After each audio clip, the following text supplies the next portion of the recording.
Hello knitters, this is Barbara Benson. I am an independent knitwear designer and I am going to show you a little bit about carrying yarn up the side. When you are knitting stripes, you need to carry your yarn up the side of the work so that you can switch between your two different colors. So I've done a little bit of a swatch so I can just start right off. Now, this is the yarn I just finished knitting a row with. And this is my new yarn. So I want to bring this new yarn up, and this is the old yarn. So if you look from the side, the new yarn is sort of in front. It's coming from below the old yarn. Now, a trick that I like to do is I hold this old yarn, and if you just knit it up here, you might end up with a tight edge. So I always pull this down to mimic that I am blocking it. And once it's pulled down, I take my thumb and middle finger of my left hand and pinch that to the edge of the work. And then I can knit that first stitch. And I have that pulled up. Now we're going to knit across. Here we are at the end of the wrong side row, and I stopped here because for most of my patterns, I like to slip the edge because I think it looks neater. So we're knit the last one and then move the yarn to the front, slip the stitch, and flip it over to begin our right side row. You pick up your new yarn, lay it over, and then you see I've grabbed this other yarn, the old yarn, with my other hand. Let me get my needle. Again, grab it, pull it down to stretch it a little bit, not aggressively, but just a little bit.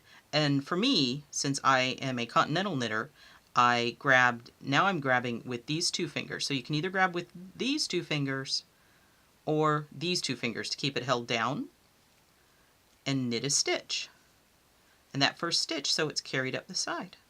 Now you can see that went all crazy loose because that was the slip stitch, but don't worry about that.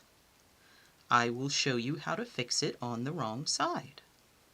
Here we are again on the wrong side, moving yarn to front and slipping that last stitch. And here's that crazy blowout stitch. So you just take that yarn and just tug it down gently so that this stitch is about the same size as your other stitches.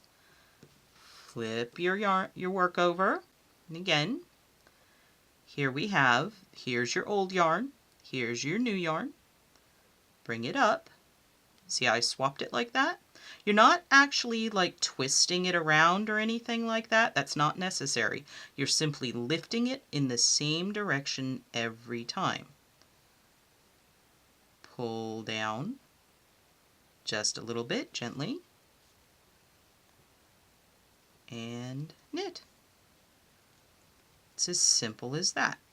Now I did a little bit of swatching before we started so that I could show you what the two different effects look like. You can do this same way, lifting it like I showed you, with just a garter stitch edge. And if you do that, what you're going to get is you see this little barber pole right between here and here. See? And it runs up the side. If you're doing the slip stitch technique, what you get is this. So when you block it, you can see what you're going to predominantly see is the slip stitch, and the carried yarn is this extra little barber pole, but it's coming up the back. And so it's not visible particularly well from the front. And when you're slipping also this edge, you're just going to have a slipped edge that matches on either side. So that is carrying yarn up the side. I hope you found this video helpful and might help you neaten up your edges. If you like this video, please click the like button. And if you would like to be notified whenever I post a new video, you can click the subscribe button. Thank you very much.